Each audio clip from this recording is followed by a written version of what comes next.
member for any comments he would like to make. Thank you for holding the hearing. Appreciate hearing from our colleagues and want their input before we start down with the supplemental and fiscal year 18. So again, appreciate very much you calling us to order. Thank you. Out of respect for members' time, we'll strictly adhere to the 5-minute clock. The timer in front of you will change from green to yellow when you have 1 minute remaining. To conclude your statement, your full written statement will be made part of the record. And at this time, we welcome the gentleman from Louisiana, Mike Johnson, for your testimony. You are recognized. Thank you. Thank you, Mr. Chairman and Ranking Member Voskovsky and members of the committee. I appreciate you giving me the opportunity today to provide input for the fiscal year 2018 defense appropriations. I'm excited to advocate today about maintaining a strategic edge and reinforcing our national defense needs within the defense appropriations budget, and I'll speak fast. I have the high honor of representing the 4th Congressional District of Louisiana, which we are proud to say is home of Fort Polk and the Barksdale Air Force Base, two major military installations. As I'm sure you know, Fort Polk is home to the Joint Readiness Training Center, and Barksdale is home to our Global Strike Command. These are two vital installations to our nation and our national security interest around the world. I'm extremely pleased that President Trump has promised to ensure our brave men and women in uniform have all the resources they need to accomplish their mission. As we begin to rebuild our military strength, I'll work vigorously to protect these missions and ensure our national security is fully maintained, as I know you will as well. The role of nuclear weapons continues to play an integral role in the strategies of Russia, North Korea, Pakistan, India, and China. In fact, according to many reports, these countries are increasing their reliance on and modernizing their capabilities, land, air, and sea-based nuclear forces. At the same time, it's clear that Iran has not given up its nuclear ambitions, to say the least. Furthermore, there's open evidence that Russia's doctrine contemplates the use of nuclear weapons to gain advantage in crisis. Consequently, the need for a strong, capable U.S. nuclear umbrella is growing. But over the course of only 4 years, from 2010 to 2014, the military budget was cut 21%. This happened despite the fact that the world was growing more dangerous and the stage was set for a number of Russian and Chinese aggressions against neighbors and the U.S. through cyber attacks, information warfare, and kinetic actions. Due to today's time constraints, I'll focus primarily on 2 areas that I think are in desperate need of attention within the FY18 defense appropriations budget: our U.S. Air Force and our Army components. First, the nuclear enterprise.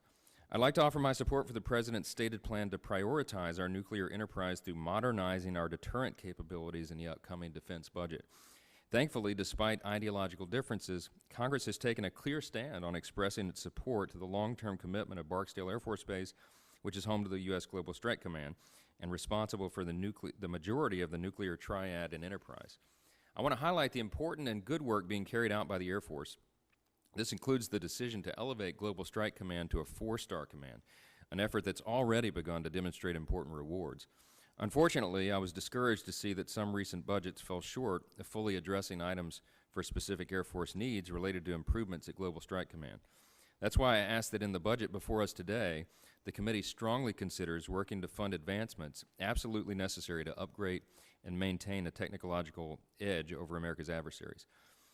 A few areas in critical need of funding are upgrading nuclear communications facilities, addressing the challenges of a B-52 re-engine, and the future of the B-21, among others. Specifically today, I'd like to highlight 3 important areas related to ensuring our nuclear enterprise receives the necessary attention in the upcoming budget. Moving forward, I look forward to working with you, the committee, and its members to address these items. Number 1, ongoing challenges with our nation's aging fleets, including a B-52 re-engine. Earlier this year, debate over whether to replace the TF-33 engine reignited, pardon the pun there, after a B-52 from Minot Air Force Base lost an engine during training. Former Air Force Secretary Deborah Lee James characterized the mishap as, quote, a catastrophic engine failure, unquote, and it was. The challenges in maintaining the aging weapons and a robust nuclear enterprise infrastructure is the second thing, and the needs related to developing critical weapons storage and maintenance facility areas. There are ongoing much-needed upgrades to our nuclear command, control and communications, the NC-3, something I'm thankful the Air Force has begun working on and which I know this committee has engaged in as well. And lastly, improving to fund a robust set of capabilities and options. As you know, the top requirement for nuclear forces is to maintain a survivable and ready nuclear force that's capable of deterring our enemy and, if necessary, surviving a surprise attack. Given today's foreign climate, the need to keep a close watch on this is as important as ever in order to assure our allies and maintain our own defense against hostile nations. Members of this committee are well aware of the activity Global Strike Command oversees and its involvement in a wide array of strategic deterrence, global strike, and combat support in a direct fashion.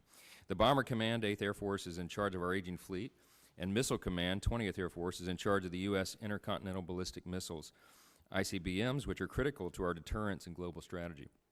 As Secretary of Defense James Mattis recently stated when speaking about maintaining a safe and secure nuclear deterrent, quote, "We must ensure a war that can never be won, will never be fought," unquote. In the event that maintaining a capable and robust nuclear option would not suffice enough to justify attention, these assets also play a major role in our ongoing fight as the terror states continue to grow and expand beyond the threats to Iraq, Syria, Yemen, and Nigeria. Global Strike Command has played an important role in our national security strategy to address new and emerging kinds of threats. Gentlemen, kindly Am I out of time? conclude your remarks. Well, I'll submit the written remarks to the record, as you mentioned, and a lot of that is about Fort Polk Army Base and our needs there, the Joint Readiness Training Center, and their ongoing growth and opportunity. Without objection, your full remarks will be entered into the record, and we have a copy of those remarks, and we'll be looking at that. I certainly appreciate your testimony here today. Thank you, Mr. Chairman. Appreciate Thank your you. important work. Appreciate it. Next, Claudia Tenney from New York.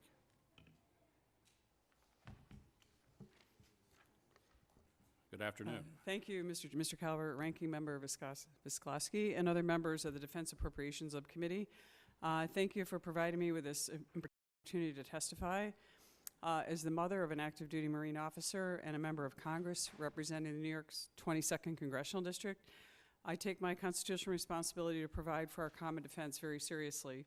I thank you for your support, for your ongoing support of our servicemen and women, and I'm deeply appreciative of your steadfast commitment to a strong and robust national defense. As this subcommittee begins consideration of the fiscal year 2018 Department of Defense Appropriations Bill, it is my distinct honor to testify in support of the Air Force Research Laboratory Information Directorate in Rome, New York, also known as Rome Lab. Rome Lab has for decades stood at the forefront of advanced cyber research and development projects within the Air Force. Today, Rome Lab leads a wide range of critical missions that are vital to deploying a 21st century force. Ensuring that our military has the tools and resources to dominate in cyberspace is among Rome Lab's chief missions.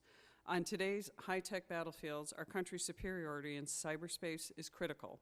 Rome Lab provides full-spectrum support for cyberspace operations, equipping our operators with the agility to disrupt and deny cyber attacks and the resiliency to fight through and recover from intrusions. Rome Lab is also leading the fight to maintain command and control superiority both to the battlefield and in cyberspace. Rome Lab continues to push the boundaries in developing sophisticated technologies that effectively integrate resilient and robust command and control systems.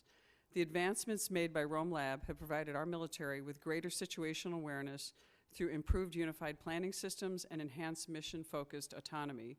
Ensuring secure and effective communications and reliable connectivity are also vital components of Rome Lab's mission. In battle spaces that are increasingly congested, Rome Lab provides the warfighter with mobile and secure communications. On the ground, Rome Lab facilitates the deployment of technologies that allow our servicemen and women to securely share information. In the air, Rome Lab has pioneered technologies to provide mission-responsive battlespace communication abilities across multiple domains. Perhaps most impressive is Rome Lab's ability to adapt to emerging challenges. For example, in the arena of unmanned aerial systems, UAS, Rome Lab is poised for significant contributions. As this committee knows, the threat posed by the proliferation of UAS is growing and varied. There are countless examples of small UAS posing serious threats to our servicemen and women in Iraq, with ISIS increasingly relying on these relatively inexpensive tools.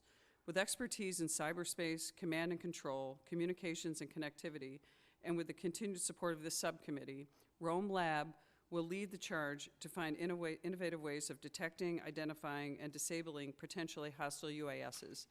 Rome Lab's advancements extend well beyond the Air Force. In fiscal year 2015, Rome Lab leveraged more than $1 billion in funding from its non-Air Force defense partners.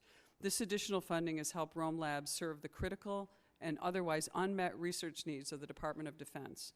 Ultimately, the stronger Rome Lab's foundation is, the stronger our national defense will be. This subcommittee has recognized the vital importance of Rome Lab, providing increased funding over the last several fiscal years. In the fiscal year 2017 bill passed just this week, the House provided Rome Lab $5 million more in funding than was requested by the President, which marked a 4% increase over fiscal year 2016. This work, supported by the funding, is vital to maintaining Rome Lab's dynamic set of research and development capabilities. I strongly encourage this subcommittee to maintain the funding or to increase it accordingly to reflect new and evolving missions. I would again like to express my appreciation for the opportunity to provide my testimony this afternoon. I look forward to working with you and other members of this subcommittee to ensure that our nation's military remains ready to confront the challenges of the 21st century. Thank you so much. Appreciate it. Thank you. Thank you for your testimony. Any questions? Seeing none, thank you again. Appreciate it. Next, Mr. Trent Kelly.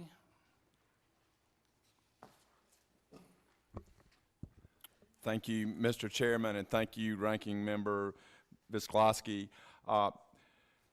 I've served in the Mississippi National Guard for 31 years. I mobilized in 1990. I've twice deployed, once commanding over 670 troops in Iraq, and I represent the 1st District of Mississippi, which also is home of Columbus Air Force Base, which trains one half of the Air Force pilots. I'm not someone who needs to be convinced that national defense should be a priority or that the significant work you have before you in deciding how to fund the military is important. I believe in that already. As a member of the House Armed Services Committee and also as a serving colonel in the Mississippi Army National Guard, I know firsthand from listening to our military leaders and our national security experts regarding the threats we are facing around the globe at how well equipped we are to address them, and I'm greatly concerned about the readiness crisis facing our armed services across the board. General Daniel Allen, the Vice Chief of Staff of the Army, testified this month or last month regarding this issue, stating that the Army can no longer afford the most modern equipment, and we risk falling behind our near peers in critical capabilities, and we risk losing overmatch in every domain. General Allen's not alone in this assessment. General Stephen Wilson, Vice Chief of Staff of the Air Force, testified that today we find ourselves less than 50% ready across the Air Force, and we have pockets that are below that. Readiness of our military must be addressed. My priority reflects the importance of rebuilding our armed forces to ensure that we can defend ourselves. I think it's important to note by portraying and having strength in our military, it preserves peace and prevents wars, which is much more costly to fight a war than it is to preserve peace. We need to make sure that we are manned, equipped, and trained at the proper levels. I truly believe that the President's $603 billion mark is not enough. I truly believe that number should be 640 and not 603, which is really a modest increase when you add in OCO from last year's spending. It's only a 3% increase, and I think to do it right and to make sure we do that, we need to be at 640. At all times, but especially under the current conditions, the contributions of the National Guard cannot be overlooked. The Guardsmen that I've served with, both in peacetime and in wartime, are dedicated, capable, trained, and professionals. I'll put their experience and their skill levels up against anybody in the world. I urge the committee to ensure that they have the same equipment and the same training opportunities, CTC rotations, the Combat Training Center rotations, to train as one Army. Those men and women need to look and smell exactly like their active duty counterparts, especially when we're talking about our heavy brigade combat teams, or we're talking about our fighter pilots and the equipment that they use in both the Guard and Reserves and on the active components. Additionally, those serving in the National Guard bring an experience from a wide range of backgrounds, occupations, skill sets that are invaluable contributions to our current military readiness. As you consider the funding and policies for this year's Defense Appropriations Bill, I encourage you not to overlook the vital impact we have as the Guard being a operational reserve and making sure that they are trained, equipped, and manned to meet those obligations that this nation requires of them. I'm committed to working with you as you ensure our military is the strongest fighting force in the world, and I look forward to working with you to continue to support our armed forces. Through our strength in military, we preserve the peace, and we cannot afford to be at war because we did not have the capable military force that deterred all foreign forces which would do that. Thank you, Mr. Chairman, and thank you, Ranking Member, and any questions you have. I thank the gentleman for his testimony. We are going to have a supplemental here pretty soon, and we'll be reviewing that. Most of that is going to go toward readiness and getting the military back up to par here pretty quickly. Look forward to your support on that supplemental. We're going to need everybody to support Count it. on it. And we certainly thank you for your service. Any questions, Mr. Wisniewski? Okay. Thank you. Thank you. Mr. Knight, Steve Knight from the great state of California. Thank you, Mr. Chairman. I come to you from the 25th Congressional District in California, where we have built, tested, thought of, and drawn the last bombers of the generation, the B-1s, the B-2s, and the B-21s that are coming up. To say that our bomber fleet is old is an understatement to mammoth proportions. We have pilots today flying tail numbers that their grandfathers flew from B-52s. We have B-1s that were built back in the early 80s, and we are projecting to fly them for another 30 years. So I'm here to speak about the importance of Air Force's new long-range strike bomber, the B-21 Raider. The ability to project power anywhere in the world is a cornerstone of our national security strategy. For decades, our military has enjoyed this advantage. However, as potential adversaries rapidly improve their military forces, we must modernize our military technology to maintain our strength. Most of our current fleet of long-range strike bombers are over 50 years old and cannot penetrate advanced defenses. About 18 of our bombers can penetrate into the maintained airspace that we need them to get into. Unfortunately, we only have 18 of those that are flying. Thankfully, work is underway to build a new bomber. The Air Force's B-21 Raider will be the world's most advanced long-range strike bomber when it fields in the mid-2020s.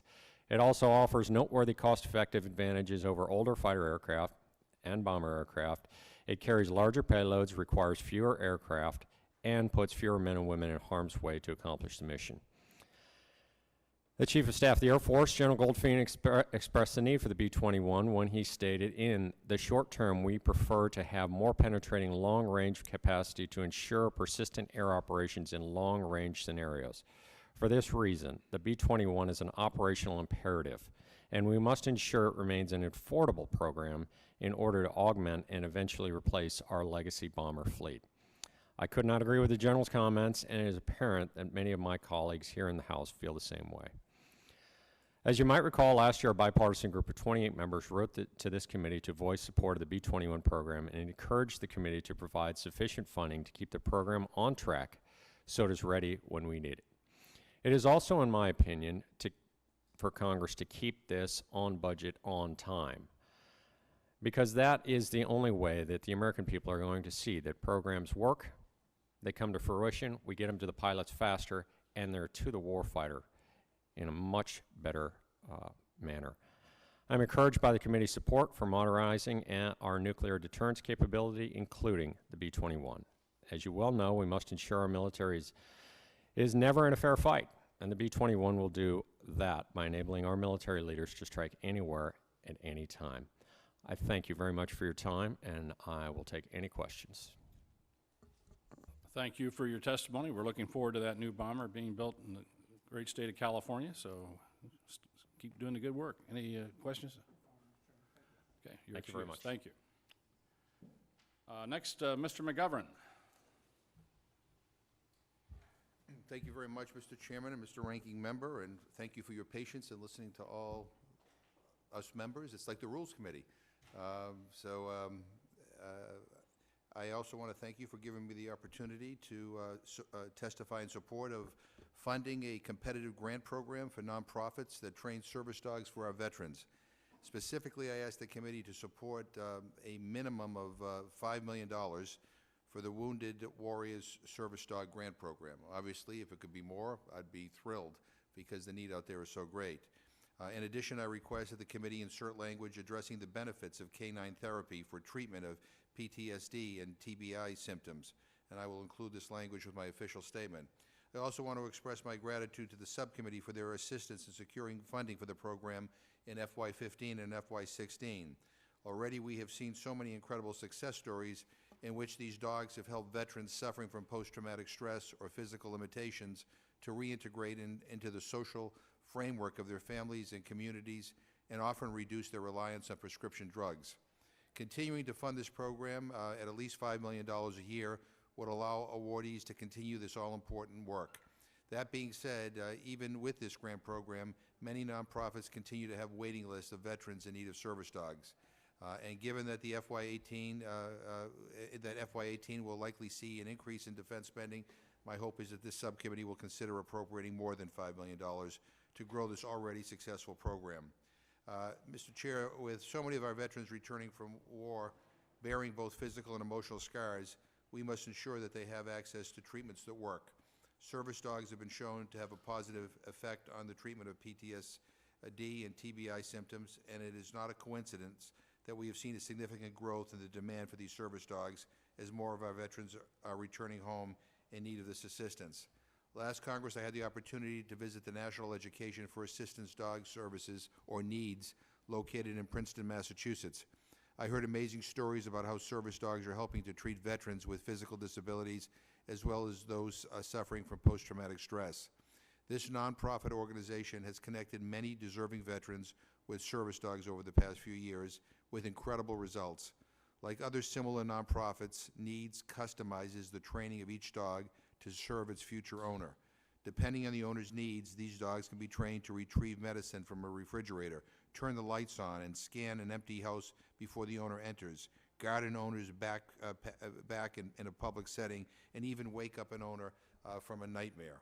In the last few years, NEADS, like many other nonprofits providing this crucial service, have struggled to meet these growing levels of demand. Many nonprofits that train dogs for use by veterans are underfunded. The cost of training a service dog varies, but estimates range between $15,000 to $60,000 per dog, and training can take up to 2 years. Too often, a veteran's need for a service dog goes unmet due to financial constraints. This competitive grant, awarded only to organizations that meet the standards of either the International Guide Dog Federation or Assistance Dogs International, will allow nonprofits to help more veterans. Congress first directed the VA to research the effect of service dogs on veterans with PTSD in 2010. This study was suspended in 2012. In 2015, the VA launched a new version of the study that will conclude in 2018. Meanwhile, the demand amongst veterans for service dogs continues to grow as research conducted by private institutions such as Purdue University increasingly demonstrates that service dogs can help treat symptoms of PTSD. In addition to these studies, I guarantee that if you sit down with a veteran who has received a service dog for PTSD, it will become perfectly clear how helpful these dogs are.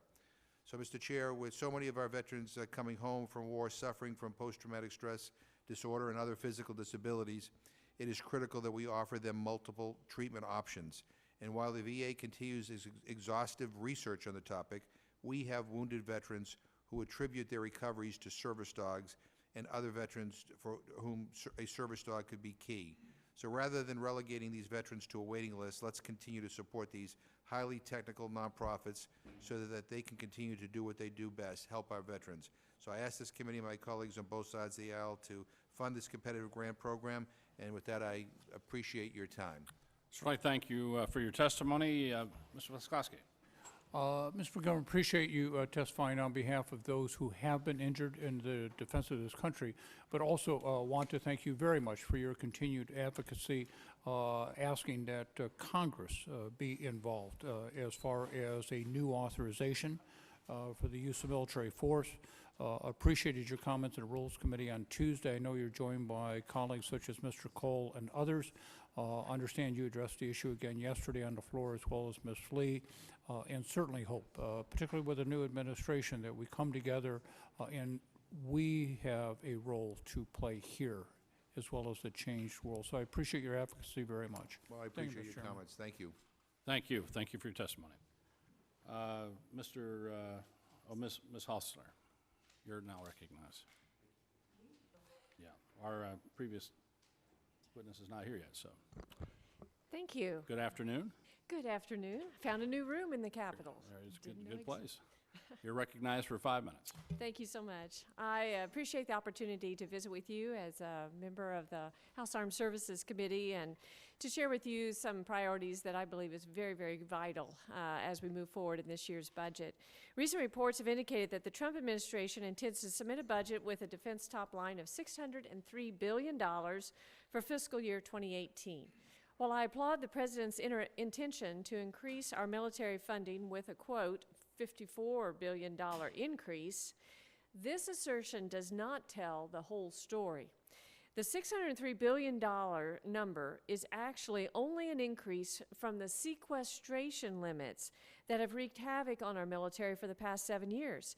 It is only a 3% increase from President Obama's administration's proposal in the Future Years Defense Program, or FYDP, and $58 billion less than Secretary Gates' budget, which is what is really, really needed. And this chart shows that the Trump proposal of $603 billion is the orange star there.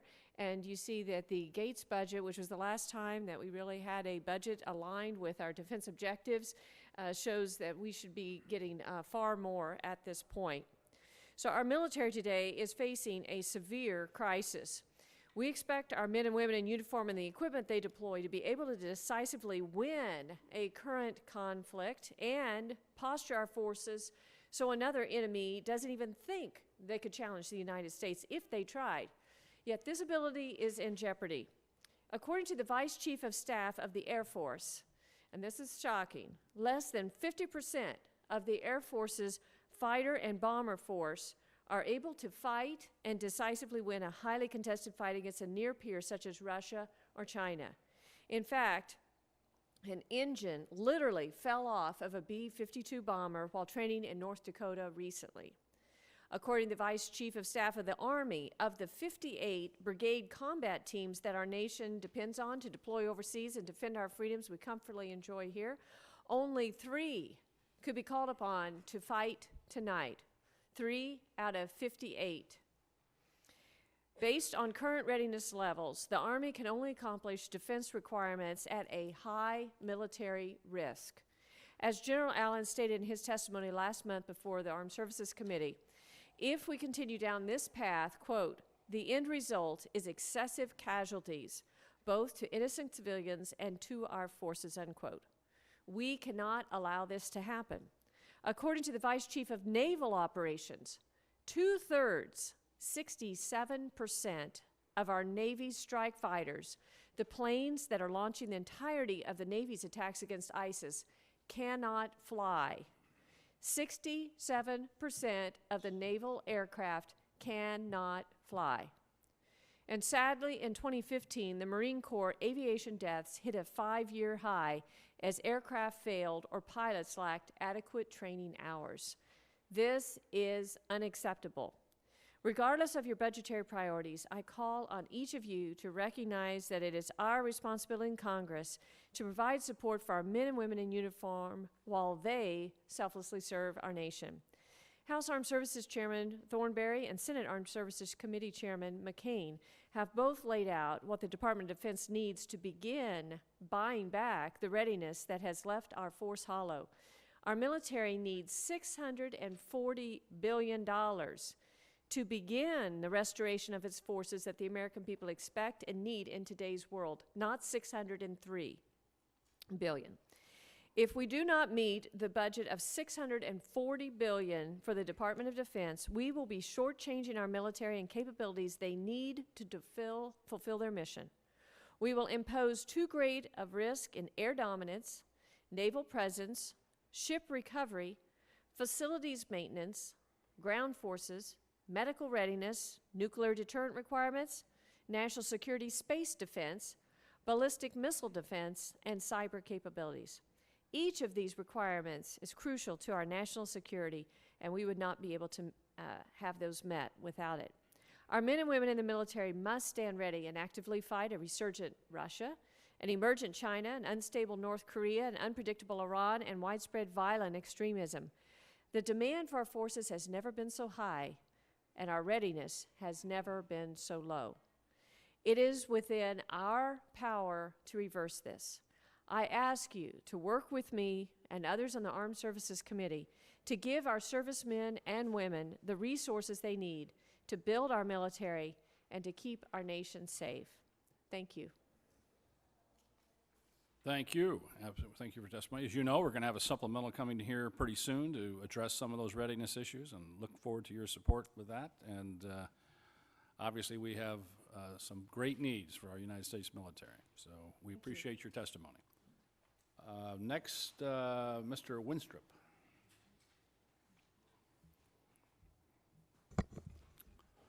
Thank you, Mr. Chairman. Good to see you. You're recognized for 5 minutes. I appear before you today in strong support of a robust defense budget for fiscal year 2018. It's an honor to testify before this committee, and my colleagues and I on the Armed Services Committee look forward to continuing our partnership with you to support and equip the men and women of our armed forces. In recent years, the U.S. military has faced years of devastating cuts, leaving us with the smallest army since before World War II, a Navy fleet among the smallest since World War I, and an Air Force whose top general has said it may not be able to control the skies in a future conflict. President Trump has repeatedly expressed his support for rebuilding our military, and I also applaud his commitment to cutting waste and eliminating unnecessary spending. However, I am concerned that the 2018 defense budget previewed by the White House, even with the intent of cuts from within, is not sufficient to fully resource the bold agenda to rebuild our military, both in capabilities and deterrence, that the President has set for this administration. I'd like to highlight 3 particular areas that demonstrate the impossible trade-offs being forced on our military, trade-offs that we can avoid by properly resourcing our national defense. Recently, the largest deployment of U.S. troops arrived in Europe since the end of the Cold War. They're on a mission to reassure our European allies and deter further Russian aggression on the continent. However, over the past few years, Russia has made major investments in modernizing its equipment and tactics. In response, the U.S. Army in Europe declared an urgent operational need for defensive and offensive upgrades to its Stryker vehicles. While the single Stryker Brigade combat team deployed to Europe is receiving these upgrades, limited resources will prevent the Army from quickly upgrading the rest of our Stryker BCTs.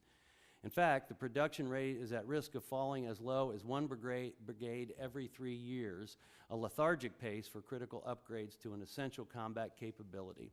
If we want our forces in Europe to serve as an effective deterrent to Russian aggression, we must fully fund the Stryker upgrades necessary to ensure that we pose a credible threat to our adversaries' forces. Another challenge for our military is maintaining the golden hour standard for trauma care and future conflicts. The golden hour refers to the fact that wounded service members have over a 90% survival rate when they reach Role 2 medical care within the first hour being injured. This standard has been a major contributor to the United States suffering far fewer combat-related deaths in the wars of the last 15 years than in any previous conflicts. However, maintaining the golden hour when we do not have uncontested control of the air and sea domains, as would be the case in a potential conflict with Russia or China, requires developing a new set of battlefield capabilities. We shouldn't accept a lower standard of care and a higher fatality rate for our troops, just because the fights of the future may pose new challenges. Instead, we must fully fund capabilities to maintain the golden hour in both today's conflicts and those of the future. The final priority I'd like to discuss is growing our Army. In 2016, the Army reached the lowest level of active duty troops since 1940. The 2017 National Defense Authorization Act prevented even further cuts, but the Army is still too small to meet our national security requirements. Quantity has a quality of its own, and we will need more troops if we are to simultaneously destroy ISIS, support the Afghan government against the Taliban, serve as an effective deterrent to Russian and Chinese aggression, and be prepared to respond to unexpected contingencies across the globe or even at home. Rebuilding the Army's end strength is a complex, decades-long process, but we must begin making this long-term investment today in order to realize the goal of an Army prepared for the conflicts of the current decade as well as the threats of tomorrow. Just as with any federal agency, the Department of Defense has to prioritize, make strategic choices, cut waste and inefficiency, and operate within budgetary realities. But resourcing these urgent needs of our armed forces is not optional. A failure to do so will result in a continued readiness crisis, weaken national security, and ultimately the loss of American lives. However, the good news is we do not have to force these impossible choices on our military. A defense budget that is in line with the House Armed Services Committee's proposal will fulfill our constitutional obligation to provide President Trump and Secretary Mattis with the force they need to deter threats and keep our nation secure. Most importantly, it will ensure our men and women in uniform have the resources, training, and equipment they need to keep us safe and come home safe themselves. With that, I yield back. Thank you. Thank you for your testimony. Thank you for your service. We certainly appreciate that. Any other additional questions? Next, Mr. Cartwright, Pennsylvania. Welcome. You're recognized for 5 minutes. Thank you, Chairman Calvert and Ranking Member Visclosky. It's an honor for me to join you both on the House Appropriations Committee, and thank you for allowing this testimony today. The United States military is the greatest military in the world, and it can only stay that way if we provide our ongoing support. I want to specifically address a few defense spending matters of the utmost importance. These issues affect both my constituents and the security of the whole country. Robust military manufacturing is necessary for the sustained strength of our armed forces. I am proud to say that Tobyhanna Army Depot in my district has contributed admirably to that effort. This facility has been able to efficiently compete with their private sector competitors for many years. For this quality of manufacturing support to the U.S. military to continue, we must provide consistent and sustained funding. Every job at the Tobyhanna Army Depot, the Army's only command control communications, computers, intelligence, surveillance, and reconnaissance depot, generates 2.5 jobs in the larger local community. And what these men and women do at Tobyhanna is that they refurbish used electronic equipment. It's a great way to save money in our defense. This depot provides our troops with state-of-the-art technology, delivers a healthy return on investment to the taxpayer, and serves as a vital hub of commerce in the community. As such, I urge continued funding to support the operations and maintenance budget of depots, which are an essential component of our national security. Additionally, I want to reiterate the opposition I expressed last Congress to any implementation of new A-76 studies by the Department of Defense. The A-76 process uses faulty, antiquated methodology to determine whether federal civilian jobs should be outsourced, a matter we simply cannot approach so haphazardly. Both the GAO and the Inspector General of the Department of Defense concluded the process could not demonstrate any savings for the taxpayer. And so using an arbitrary 12% overhead factor cost for federal employees versus contractors, the A-76 process is simply not anchored in the facts. And we have to work with the facts. We have to act sensibly with taxpayer dollars by basing our decisions on the facts. A-76 has faced bipartisan opposition and has been subject to congressional moratoriums since 2010, and I urge the committee to ensure that it stays that way. I'd also like to stress the importance of several programs that affect the General Dynamics Scranton operation plant located in my district. Specifically, I hope that funding can be maintained for 2 artillery ammunition programs. First, the Navy 554 ammunition, which is fired from cruiser and destroyer types of combatant ships. Second, the 155 millimeter M795, which is state-of-the-art, multi-purpose, high fragmentation, high explosive projectile fired from 155 millimeter howitzers. Lastly, I want to express my support for the sustained funding for 2 larger programs that impact the General Dynamics Scranton operation plant as well. First, the Abrams Tank Improvement Program, which applies modifications to the currently deployed Abrams family of vehicles. The second program involves upgrades to the Stryker vehicle, which improve the protective hull of the vehicle, ensuring that our troops remain as safe as possible when carrying out their missions. All of these programs improve the capabilities of our armed forces, function as a worthwhile investment for the general American taxpayer, and play a major economic role in the communities surrounding the plant. So for these reasons, I do urge the committee's continued support. Thank you again, Chairman Calvert, for having this meeting and allowing me the opportunity to speak at it. Thank the gentleman for his testimony. Any questions? No questions. Have a nice day. Thank you so much for your excellent testimony. Next, Ms. Wagner. Good afternoon. Good afternoon, Mr. Chairman. You're recognized for 5 minutes. I thank you, Mr. Chairman, Ranking Member. Thank you for the opportunity to share my support for a matter important to the United States Navy and our national security. Ensuring the success of our missions and the safety of our troops is close to my heart, not only as a member of Congress, but also as a mother.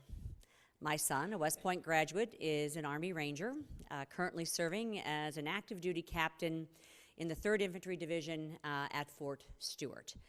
As I testify before you today, the USS Carl Vision is on deployment in the Western Pacific with 3 squadrons of FA-18 Super Hornets, ensuring our nation's security and providing the needed presence and deterrence that only United States aircraft carrier and its embarked air wing can. These Super Hornets have seen their share of combat operations over the past 10 years, conducting strikes in the fight against ISIS and providing air support to our troops on the ground in Afghanistan. We have heard from past years' testimonies by the Chief of Naval Operations that this unrelentingly high operational tempo of FA-18s on the carrier decks and the delays in maintenance and sustainment of legacy fighter aircraft have resulted in a significant shortfall in tactical aircraft needed to remain mission capable. I appreciate the response by this committee in its fiscal year 17 markup to address this shortfall with new FA-18s and F-35Cs. However, this readiness challenge is far from solved, and I support the Navy's call for additional Super Hornets and for a robust sustainment plan to keep Super Hornets flying into the 2040s as a needed fix to this shortfall. The men and women building the FA-18s in Missouri's 2nd Congressional District are ready to deliver the solution. My constituents are patriotic and dedicated heroes who work hard to develop amazing systems that make American leadership in global missions possible. They continue to advance the capabilities of this aircraft to combat future threats, developing a Block 3 Super Hornet that will complement the F-35's capabilities in the air wing of the future. They've also prepared a comprehensive Super Hornet service life modification plan to address the readiness of the strike fighter fleet. I hope that this committee will continue to support my FY-18 request from the Navy for additional Super Hornets, as well as investments to Super Hornet readiness in your markup. The men and the women of the Navy have answered our call, and I look forward to working with you this year to be sure that the men and women of Missouri can help answer theirs. I thank you for the opportunity to do so, and I appreciate your time today, Mr. Chairman. Thanks for the gentlelady's testimony. Mr. Viscoski. I appreciate the gentlelady's testimony as well, and I do not want to be insensitive, but I realize that there are 3 purple ties and white shirts, and you are dressing. What did I miss today? I don't It's know. just an incredible coincidence. I've been sitting here I all wore morning. red yesterday for International Women's Day, apparently. I think I've been sitting here all morning. I'm thinking, did I miss this? I'm not aware, but I have told my scheduler that it's important that we let me know what the color of the day is. And, I will simply remember this when for we our mark up. nation, Thank you. internationally, nationally, and in Congress. But I thank the gentleman for his question. Thank you very much for your testimony. My pleasure. Thanks so much. We love the F-18, so we're going to have a few of them here in this budget. Next is Mr. Davidson.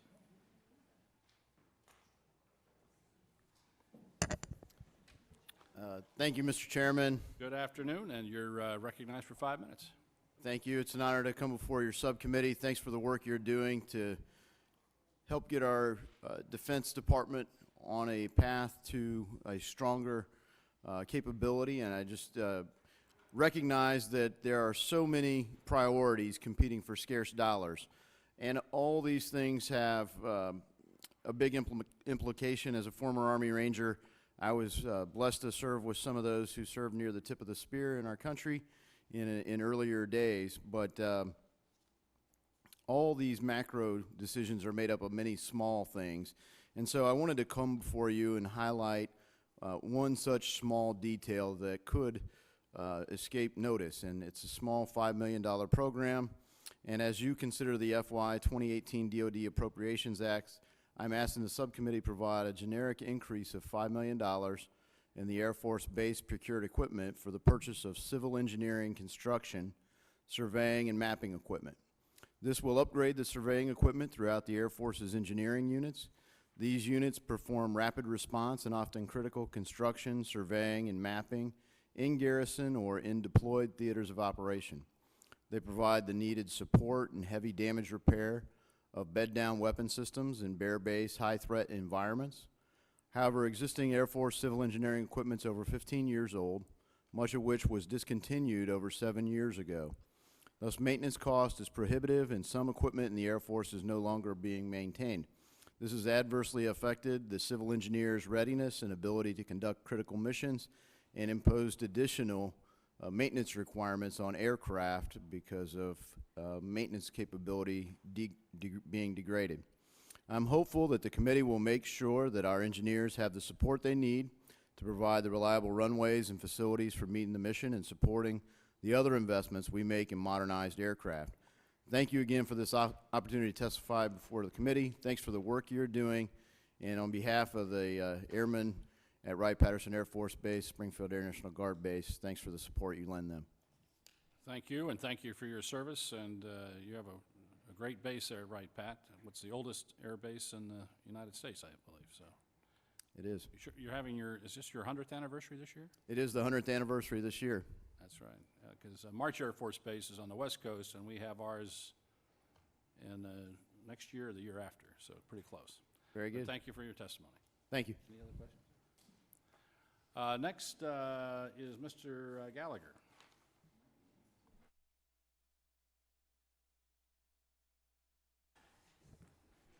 Welcome, and you're recognized for 5 minutes.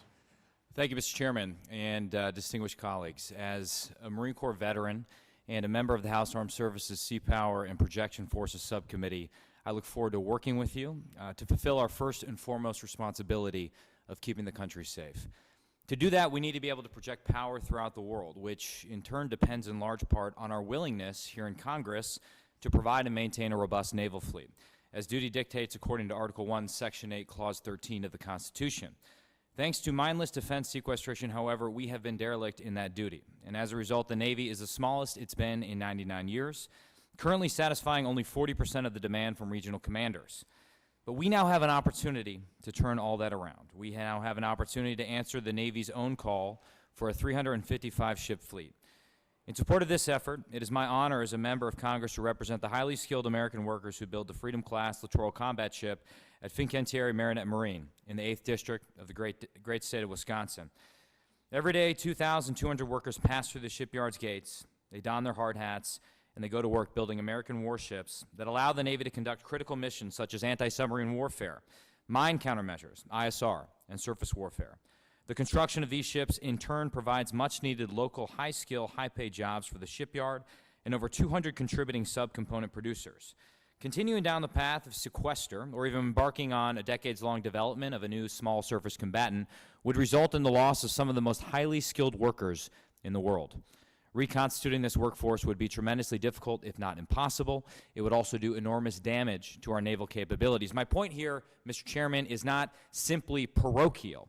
It's simply this. When we talk about big words like our defense industrial base, this is exactly what we're talking about. Behind such buzzwords lie real people, patriotic Americans who take pride in working hard and giving our warfighters what they need to keep us safe. Our shipbuilding program thus lies at the intersection of our national security and our economic security. With that in mind, Mr. Chairman, I thank you, and I applaud the committee for the inclusion of 3 LCS in your FY17 defense appropriations bill, and I ask you to continue your efforts to return to or plus up the Navy's 52-ship program of record in your FY18 budget submission. This will be pivotal as the Navy transitions its small surface combatant from LCS to a multi-mission frigate. The Navy's Small Surface Combatant Task Force concluded that building a frigate on a modified LCS hull offers the best path to affordably deliver distributed lethality to the fleet in a reasonable time frame. At a broader level, Mr. Chairman, I respectfully remind the committee that the 52-ship requirement represents the bare minimum needed to meet naval requirements for projection of force. This 52-ship requirement was validated by the Chief of Naval Operations several months ago in his force structure assessment. The Acting Secretary of the Navy, Sean Stackley, has testified that the previous plan to truncate the program to 40 ships was and is a result solely of budgetary decisions, in other words, not strategic demands based on what the Navy actually needs. This previous construct recklessly held the defense of our nation hostage to domestic political demands. This previous construct offered us a false choice between posture and presence. And so I would submit that we must reject this false and dangerous choice and provide the Navy with what it needs to get the job done and put this country back on a path to peace through strength. And so on behalf of the dedicated workers in Northeast Wisconsin, I thank you for your support.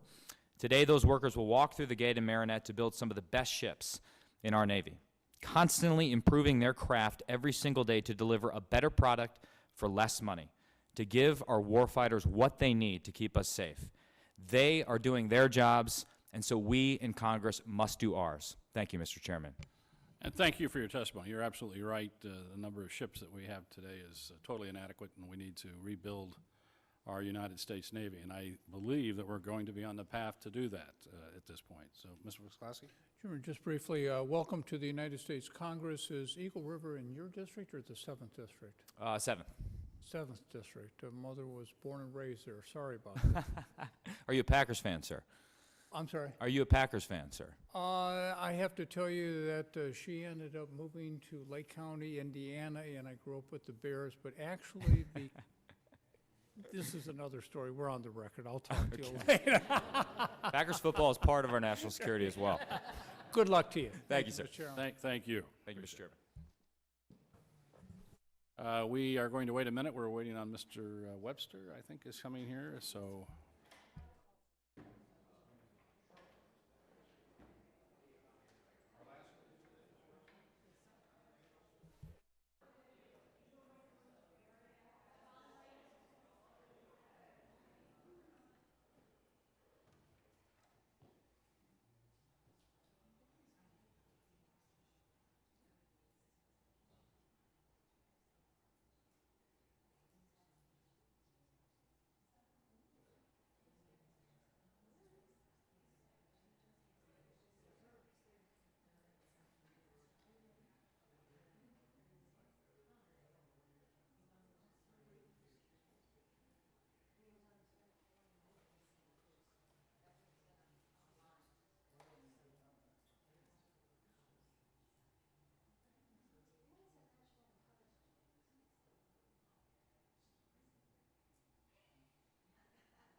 Good afternoon.